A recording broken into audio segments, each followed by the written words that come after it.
할렐루야. 전후좌우 둘러보시면서 마음 가슴에 손을 얹고 눈으로 인사하십시다. 반갑습니다. 환영합니다. 잘 오셨습니다. 함께 은혜 받으십시다. 지금 성탄 영상은 맛보기입니다. 풀 버전은 성탄절 아침 12월 25일 아침에 풀 버전을 함께 성탄 발표회를 원래 해야 되는데 코로나 시대에 이렇게 하게 됐습니다. 다들 어려운 때를 살아가는데 작은 위로가 되고 서로에게 힘이 되는 시간이 되면 참 좋겠습니다. 벌써 한 해를 마감하는 그런 시즌이 된 것 같습니다. 무슨 프로그램들마다 대상을 시상하고 또 한 해를 평가하는 시간들을 갖는데 아마 인류 최악의 해가 되지 않을까 싶습니다. 왜냐하면 세계 대전보다 더 많은 사망자가 발생하는 때이기 때문에 그렇습니다. 그래서 그런지 크리스마스 성탄절 분위기가 항상 좀 어두웠지만 올해는 더 묻혀버리는 그리고 잊혀져가는 때가 돼버리고 말았습니다.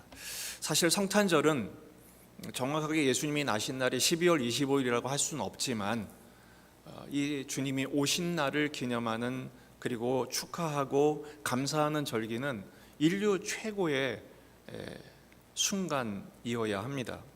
왜냐하면 인생의 가장 큰 문제가 되는 죽음의 문제를 해결하신, 죽음에서 우리에게 생명을 주시고 부활을 주시고 영생의 시대를 열어주신 역사적인 때이기 때문에 그렇습니다. 누가복음은 오늘 1장에서 그 인류 역사의 가장 중요한 30년의 시작이 되는 때를 두 사람의 여인으로 출발하는 것을 보여줍니다. 비천한 두 여인에게 주목하고 있지요. 보통 하나님께서 하나님의 왕자, 하나님 나라의 황태자가 오게 하신다면 좀 대단한 가문과 대단한 배경과 훌륭한 그 사람들을 통해서 오게 하실 텐데 하나님의 관심, 하나님의 방법은 그렇지 않은 것 같아요. 더군다나 이 두 여인은 우리가 보기에 참 맞듣지 않은 그런 대상들입니다. 한 분은 엘리사벳인데 나이가 많은, 요즘으로 하면 거의 할머니에 해당되는 분입니다. 아이를 낳을 수 없는 상태. 이 집에는 아이가 없었습니다. 또 한 여인은 시골 처녀입니다. 나사렛의 아주 그 작은 마을에 아주 어린 처녀죠. 하나님께서는 이 두 사람에게 천사를 보내서 신방하게 하십니다. 그래서 읽진 않았지만 13절부터 보면 그 사가랴에게 예언하시고 엘리사벳으로 하여금 그 할머니쯤 되는 아이를 낳지 못하는 여인에게 아이를 임신하게 하세요. 그리고 26절부터는 마리아에게 찾아오셔서 천사 가브리엘에게 그 유명한 수태고지를 하게 되지요. 이 두 여인을 통해서 성탄을 준비하게 하십니다. 하나님은 왜 이렇게 비천한 두 여인을 통해서 성탄을 준비하게 하실까? 그리고 이 시대를 살아가는 우리들에게는 그 어떤 의미를 주고 있는 것일까를 이 아침에 한번 생각해 보려고 하는 것입니다. 첫 번째는 마리아의 섬김입니다. 성탄을 섬기는 여인 중에 한 사람은 마리아입니다. 천사가 말하지요. 보라, 내가 잉태하여 아들을 낳으리니 그 이름을 예수라 하라. 31절에 이렇게 얘기를 해요. 마리아가 깜짝 놀라죠. 나는 남자를 아직 알지 못하는데, 비록 정원했지만 어떻게 이런 일이 있을 수 있습니까? 그러자 천사가 말합니다. 성령이 임하셨고 지극히 높으신 능력이 너에게 임했다. 그래서 그는 하나님의 아들이 될 것이다. 그리고 그 증표가 뭡니까? 내 친족 엘리사벳이 임신을 했다. 아니, 그 할머니가요? 그래, 이게 바로 내가 잉태하게 되는 증거가 될 것이다.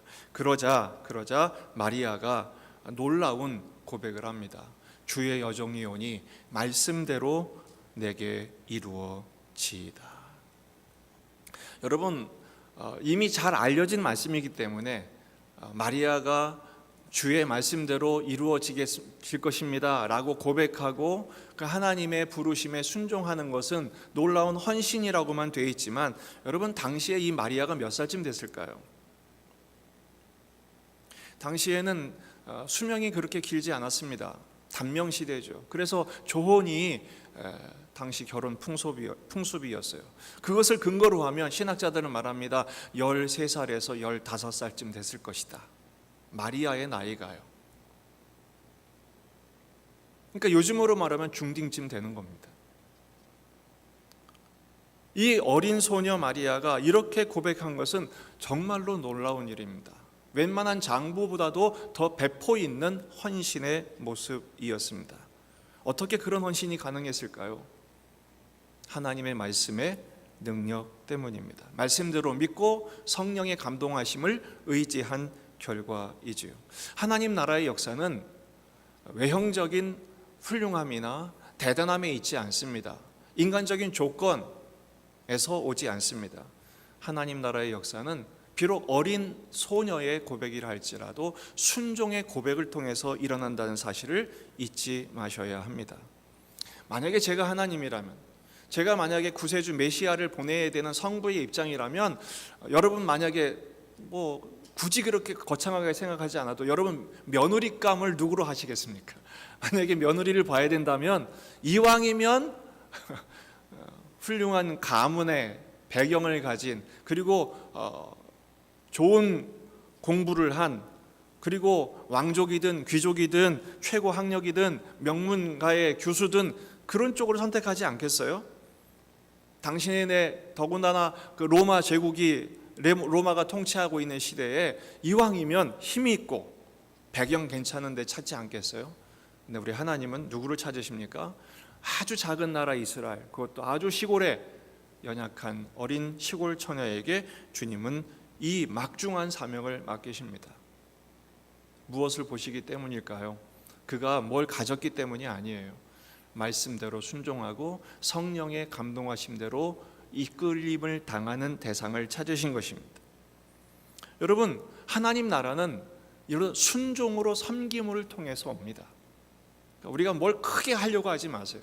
오늘 주어진 삶의 현실에 주님의 말씀이 오늘 인도하신 대로, 성령께서 감동하신 대로 오늘 이 아침에 이렇게 주님 앞에 소박하게 담백한 마음으로 오늘 예배하는 날이니까 예배해야지. 아무리 코로나가 무서워도, 아무리 날씨가 추워도 예배해야지. 그래서 예배에 참여할 여러분의 그 순종하는 마음, 순전한 마음을 주님은 기쁘게 받으시고 여러분을 통해서 하나님 나라가 오게 하실 줄로 믿습니다. 두 번째는 엘리사벳의 섬김입니다. 또 한 여인이죠. 우린 보통 성탄의 이야기를 목자들의 이야기, 동방박사들의 이야기로 알고 있지만 이 엘리사벳이라는 한 여인의 섬김에 대해서는 잘 알지 못합니다. 엘리사벳은 당시의 제사장인 사가랴의 부인이었습니다. 이 사가랴와 엘리사벳 사이에는 아이가 없었습니다. 불임 가정이었죠. 당시의 불임 가정은 불행한 가정에 해당이 됩니다. 생산 능력이 없었으니까요. 더군다나 지금 나이가 너무 많아서 거의 할머니쯤 됐습니다. 그런데 사가랴를 통해서 천사가 잉태하게 되었음을 알리게 되지요. 오늘 본문 39절을 보면 이때에 그랬죠. 이때가 언제입니까? 마리아가 수태고지를 받은, 천사를 통해서 기가 막힌 소식을 들은 그 순간이었습니다. 그때 마리아가 일어나 빨리 산골로 갑니다. 빨리 갔다는 건 신속하게 갔다는 것이죠. 여러분, 지금 마리아가 있는 동네에서 그 엘리사벳이 사는 산골 동네까지 거리가 신학자들의 추정에 의하면 적어도 130km 이상은 된대요. 여기서 서울까지 2배 거리입니다. 비록 어린 소녀였지만 갓 임신한 상태에서 그 몸으로 3, 4일 정도 걸리는, 걸음이 느리면 더 걸릴 수도 있었겠죠. 그곳을 향해 신속하게 간 이유가 뭘까요? 정말 엘리사벳이 임신했을까? 정말로 하나님의 역사가 맞을까? 내가 들은 게 혹시 헛소리는 아닐까? 내가 지금 꿈을 꾸고 있는 건 아닐까? 확인하고 싶은 마음이 왜 없었겠습니까? 더군다나 이걸 아무에게도 말할 수 없었어요.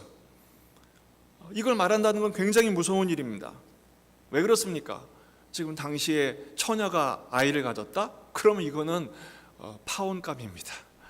더군다나 간음하여 결혼하지 않고 아이를 낳게 되면 혼 외 그리고 혼 전에 아이를 갖게 된다. 이건 돌에 맞아 죽을 일이었습니다. 이 기가 막히고 말도 안 되고 무섭고 두려운 이 이야기를 나눌 사람은 엘리사벳밖에 없었어요. 왜? 천사가 이야기한 사람이니까요. 정말로 판단하지 않고 정죄하지 않고 들어주고 이해해 줄 사람을 찾기 위해서 쫓아간 것이죠. 그래서 40절에 보면 사가랴 집에 들어가 엘리사벳에게 문안을 합니다. 문안을 하니까요, 하나님께서 이 엘리사벳을 준비해 놓으신 거죠. 이 외롭고 두렵고 걱정되고 어떻게 될지 모르는 이 떨고 있는 이 가련한 소녀 마리아를 위로할 사람을 성령께서 준비하신 것입니다. 그래서 41절에 엘리사벳이 마리아가 문안함을 들으매 아이가 복중에서 뛰노는지라 엘리사벳이 성령이 충만함을 받아 큰 소리로 이르되 여자 중에 내가 복이 있도다. 그러니까 엘리사벳이 어떻게 성탄을 준비하고 섬겼는가? 이 마리아를 보자마자 어떻게 합니까? 큰 소리로 불러 이르되 그랬어요. 큰 소리로 축복을 한 거예요. 그래 왔으면 아유 왔냐고 반갑다고 그런 일이 있었냐고 하는데 큰 소리로 했다는 건 뭐예요? 다 들으란 얘기입니다. 다 들으란 얘기입니다. 이거는 들어야 할 소식이란 겁니다. 어떤 소식입니까? 축복이란 얘기예요. 오늘 복이 있단 말을 3번 합니다. 42절에 엘리사벳이 여자 중에 내가 복이 있다. 마리아여 내가 복이 있다. 더군다나 누구도 복이 있다고? 내 태중의 아이도 복이 있다. 그리고 45절에 주께서 하신 말씀이 반드시 이루어지리라고 믿은 그 여자에게 복이 있다. 마리아에게 반복하여 축복하고 있습니다. 여러분, 지금 마리아는 아빠도 없는 상태에서 아이를 가진 겁니다. 그러면 우린 보통 어떻게 반응합니까? 애빈 누구야? 누구 자식이야? 그러지 않겠어요? 누구 자식이야? 어쩌다 이랬어? 도대체 어쩌려고 이런 일을 벌렸어? 지금이야 이상하게 돼서 아이가 혼수라고 얘기하는 세상이 돼버렸습니다만 당시의 그 엄격한 사회와 문화 속에서 이런 일들은 도저히 용납될 수 없는 상황입니다. 그런데 엘리사벳이 축복을 합니다. 이건 정말 복받은 일. 너는 여자 중에 가장 복이 있고 내 아이는 모든 사람 중에 가장 복이 있고 더군다나 말씀대로 순종하게 된 너는 정말 복이 있다. 축복하고 있습니다. 여러분, 축복에는 능력이 있습니다. 어떤 능력입니까? 마리아로 하여금 안심하게 합니다. 그런데 여러분, 이 축복은 인간적인 축복이 아닙니다. 43절을 보면 내 주의 어머니가 내게 나오니 이 어찌 된 일인가 그래요. 엘리사벳이 말합니다. 내 주의 어머니. 지금 두 여인의 만남이잖아요. 마리아와 엘리사벳의 만남입니다. 사실은 그러나 이 자리는 두 사람이 아니라 4사람이 있습니다. 엘리사벳의 뱃속에 있는 세례 요한, 마리아의 뱃속에 있는 예수님. 이게 놀랍게도요, 엘리사벳의 뱃속에 있는 6달 된, 태중에 6달 된 이 세례 요한이 뛰놀아요. 뱃속에서 뛰놀아요. 누구를 봤기 때문입니까? 예수님을 봤기 때문입니다. 세례 요한의 사명이 뭡니까? 예수님이 오실 길을 예비하는 사람. 그러니까 세례 요한은 뱃속에서부터 자기 사명을 감당하고 있었어요. 여기 뱃속에서 뛰놀았다 이 말은요, 그냥 발로 차고 태동이라고 그러나요? 그것 정도가 아닙니다. 누가복음에 보면 평지설교가 있어요. 천국에서는 뛰노는 일이 있다. 천국의 잔치를 그 속에서 벌이고 있는 거예요. 더군다나 엘리사벳은 뭐라고 그럽니까? 내 주의 어머니. 그러니까 내 뱃속에 있는 아기의 주인이 당신 뱃속에 있는 예수님입니다 라는 고백이에요. 인간적으로 보면 엘리사벳이 나이가 훨씬 많습니다. 마리아는 어린 소녀고 엘리사벳은 거의 할머니입니다. 더군다나 지금 생일로 보면 세례 요한이 6개월 형입니다. 다른 말씀을 보면 이 세례 요한에 대한 평가가 뭡니까? 여인이 낳은 아이 중에 이보다 큰 이가 없다 할 정도로 세례 요한은 굉장한 사명을 가지고 난 아이입니다. 그런데 엘리사벳은 결코 시기하지 않습니다. 보통 애기 엄마들은 모이면 어떻게 합니까? 임신한 상태든 아이를 낳았든 내 아이가 더 얼마나 낫고 얼마나 훌륭하고 얼마나 뛰어난지를 자랑하고 비교하기 바쁘잖아요. 근데 엘리사벳은 어떻게 합니까? 기꺼이 섬기는 자의 위치에 섭니다. 그리고 축복합니다. 어떻게 이것이 가능했을까요? 41절 보세요. 엘리사벳이 성령의 충만함을 받아. 여러분, 성령 충만함의 가장 첫 번째 증거는 뭐냐? 비교하지 않습니다. 성령 충만하면 지금 내게 성령께서 명령하시는 사명에 집중합니다. 그게 뭡니까? 축복하는 것입니다. 사실 이 마리아는 축복이 정말 필요한 사람입니다. 왜냐하면 나중에 2장으로 넘어가면 성전에서 평생을 예수님의 오심을 기다리게 했던 시므온이라는 사람이 있어요. 그 시므온이 할례 받으러 오는 아기 예수를 보고 이렇게 예언을 합니다. 누가복음 2장 34절입니다. 시므온이 그들에게 축복하고 그의 어머니 마리아에게 말하여 이르되 보라, 이가 누구예요? 예수님이죠. 이스라엘 중 많은 사람을 패하게 하거나 흥하게 하며 비방을 받는 표적이 되기 위하여 세움을 받았다. 그렇기 때문에 또 칼이 내 마음을 찌르듯 할 것이다. 마리아는 평생 칼로 가슴을 도려낸 듯한 고통을 겪어야 하는 어머니였습니다. 이 세상의 어머니 가운데 가장 고통스러운 어머니 중에 하나인 것이죠. 가장 복된 사명을 가졌지만 가장 슬픈 인생을 살아가야 하는 어머니였습니다. 미혼모의 삶을 살아야 했습니다. 이 독특한 아들을 키워내야 했습니다. 제가 영화 중에 굉장히 인상 중에 남는 영화가 뭐냐면 베이비 지저스예요. 이 예수님이 어렸을 때 자라나는 과정을 영화로 표현한 건데요. 독특한 아들이시잖아요. 메시아로 오셨잖아요. 평범할 수 없어요. 그러니까 이 아기 예수는 어렸을 때부터 이 소년 시절부터 왕따를 당합니다. 왜냐, 하는 말들이 예사롭지 않고 너무 어른스럽고 세상을 꿰뚫어보고 비록 메시아 의식이 사역을 하면서부터 가졌다 할지라도 결코 갖출 수 없었어요. 심지어는 막 능력이 나가기도 하고 영화에서는 그렇게 표현을 해요. 그러니까 이 어머니가 너무 가슴이 아픈 거예요. 어느 누구 어머니에게 아들만큼 소중한 대상이 있겠어요? 그런데 이 마리아는 그것을 다 가슴에 담습니다. 그리고 또 패션 오브 크라이스트라는 영화가 있잖아요. 거기에서 이 메시아를 아들로 둔 어머니의 고통 어디서 알 수 있느냐?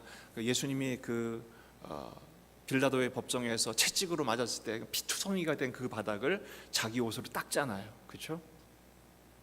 그리고 돌아가신 그 아드님 예수님을 보고 슬피 우는 장면들, 그리고 그 뒤에서 사탄이 묘한 미소를 띠면서 싹 지나가면서 시험하고 도전하는 장면들, 거기에서 이 마리아는 그 순간순간을 견뎌내야 했습니다.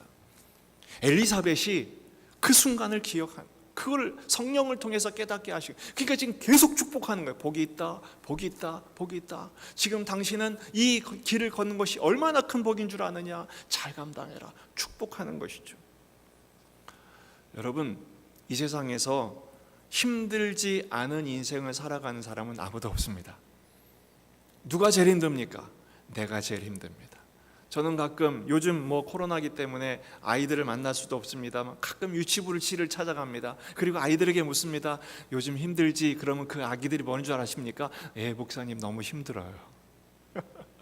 뭐가 힘들어요? 학원 가기 힘들고 어린이집 가기 힘들고 유치원 가기 힘들고 다 힘든 거예요.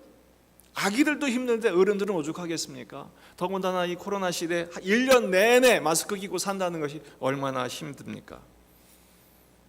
더군다나 이 마리아는 특별한 하나님의 부르심 앞에서 그 사명을 감당해야 되는데 엘리사벳은 아낌없이 축복하는 것입니다. 축복에는 능력이 있습니다. 어떤 능력이 있습니까? 사명을 감당하게 합니다. 슬픔을 이기게 합니다.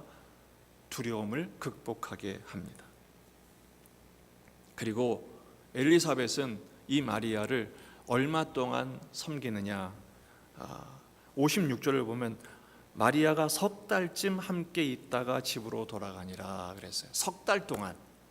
그러니까 신자와 신자가 만나서 거룩한 수다를 떨었을 거예요. 그렇죠? 천사가 어떻게 왔는지, 그때 천사가 어떤 모습이었는지, 어떤 말을 했는지, 지금 뱃속에 아기가 어떻게 자라고 있는지, 서로 얼마나 그 이야기들을 했겠습니까? 근데 놀라운 사실은요, 엘리사벳은 이미 임신 6개월입니다. 그 할머니 엘리사벳이 석 달 있었으니까 거의 만삭 때까지, 출산 직전까지 마리아가 있는 거예요. 눈치도 없어요. 빨리 가면 좋겠는데 얼마나 힘들었겠어요. 몸도 힘들고 마음도 힘들고. 그런데 엘리사벳은 끝까지 불평 하나 없이 마리아를 섬깁니다. 왜 그렇습니까? 한번 따라해 보실까요? 한 사람을 섬기는 것이 인류를 섬기는 일이기 때문에. 엘리사벳은 마리아 한 사람을 섬기는 거였지만 마리아의 뱃속에 있는 이 메시아 예수 그리스도를 섬기는 것은 결국은 온 인류를 섬기는 일이었기 때문입니다. 여러분, 이 성탄절에 우리가 이 정신을 좀 실천했으면 좋겠어요. 이 성탄절에 큰 일을 하지 않으셔도 됩니다. 한 사람을 축복하고 한 사람을 돌보고 한 사람을 섬기는 것이 바로 예수님을 섬기는 것입니다. 지극히 작은 소자 한 사람에게 한 것이 곧 나에게 한 것이란 말씀이 바로 이런 정신에서 나온 것이라고 생각을 해요. 성탄절을 섬긴 엘리사벳의 모습, 오늘 이 성탄절을 맞이한 우리에게 작지만 큰 무게로 다가오는 도전이요 미션이라고 생각합니다. 왜냐하면 축복은 나눌수록 큰 것이기 때문에 그렇습니다.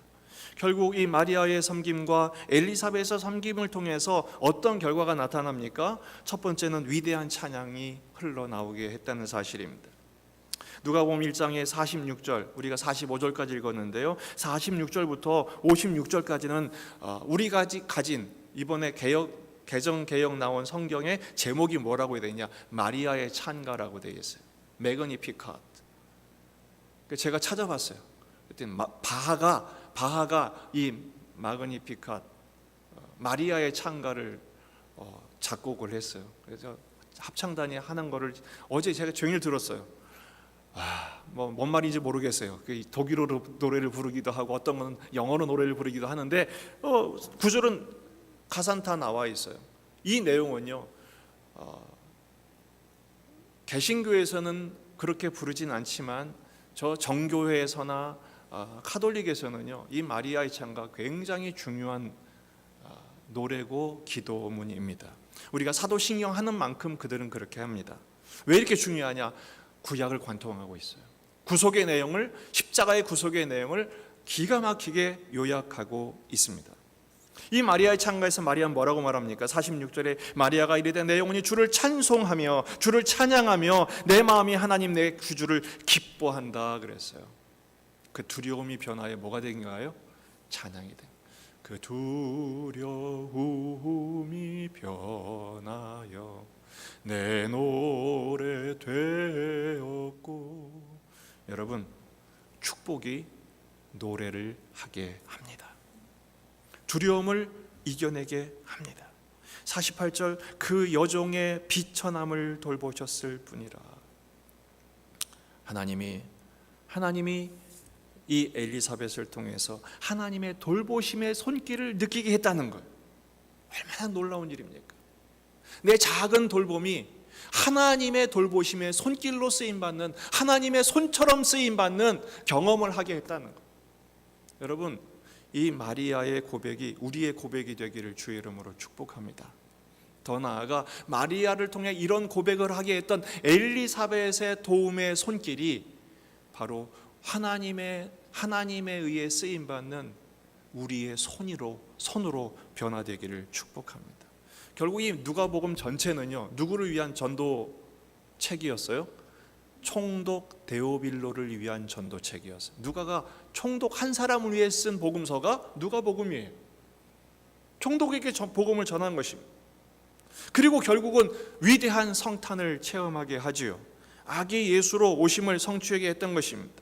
두 여인의 디딤돌 같았던 섬김을 통해서 예수님의 성탄이 결국 역사적으로 성취되게 하신 것입니다. 누가복음 2장 10절에서 11절 말씀입니다. 성탄절에 가장 많이 일으키는 성경 구절이죠. 천사가 이르되 무서워하지 말라, 보라 내가 온 백성에게 미칠 큰 기쁨의 좋은 소식을 너희에게 전하노라. 무슨 소식이라고요? 그냥 굿뉴스가 아니에요. 큰 기쁨의 좋은 소식입니다. 오늘 다윗의 동네에 너희를 위하여 구주가 나셨으니 곧 그리스도 주시니라. 할렐루야. 왜 큰 기쁨의 좋은 소식입니까? 인간은 더 이상 죽음을 두려워할 필요가 없기 때문에 그렇습니다. 죽음의 문제를 해결한 것입니다. 구주가 나셨습니다. 그 구주께서 우리에게 부활의 생명을 확보케 하셨습니다. 그리고 영생하는 천국에 갈 길을 열어주셨기 때문입니다. 여러분, 이 성탄의 큰 기쁨의 좋은 소식을 저는 에베소서 2장 3절에서 6절 말씀만큼 정확하게 표현한 구절이 없다고 생각해요. 전에는 우리도 다 그 가운데 우리 육체의 욕심을 따라 지내며 육체의 마음에 원하는 것을 하여 다른 이들과 같이 본질상 어떤 자녀예요? 진노의 자식이에요. 하나님의 심판과 재앙을 받아 마땅한 진노의 자식이었어요. 그러나 긍휼이 풍성하신 하나님이 우리를 사랑하신 그 큰 사랑으로 인하여 허물로 죽은 우리를 그리스도와 함께 살리셨고, 이 뒤부터 나오는 세 가지 함께 시리즈에 주목하십시오. 함께 살리셨고, 이건 부활을 말합니다. 그리고 함께 일으키사, 이것은 올리심, 승천을 말합니다. 그리스도 안에서 함께 하늘에 앉히시니 하늘에 좌정하는 것이죠. 여러분, 여기 함께 살리셨다, 부활이죠. 예수님이 부활하신 것은 기정사실이지만 우리가 부활했습니까? 아니, 우린 죽지도 않은데 무슨 부활을 합니까? 그런데 이 살리셨다라는 시제가 과거형입니다. 함께 일으키사, 우리 예수님이 이미 하늘로 올리심을 받으셨어요. 승천, 승귀, 올리심을 받으셨어요. 우리가 하늘로 올라갑니까? 아직도 이 땅에 살고 있는데, 지옥 같은 세상을 살고 있는데요. 그런데 이 시제도 과거형입니다. 하늘에 앉히시니, 하나님은 지금 보좌 우편에 앉아 계십니다. 우리도 이제 주님과 함께 1000년 동안 주님과 함께 더불어 왕노릇하게 될 그날이 오게 될 것입니다. 일어나지도 않은 일입니다. 그런데 이것의 시제가 뭡니까? 과거형입니다.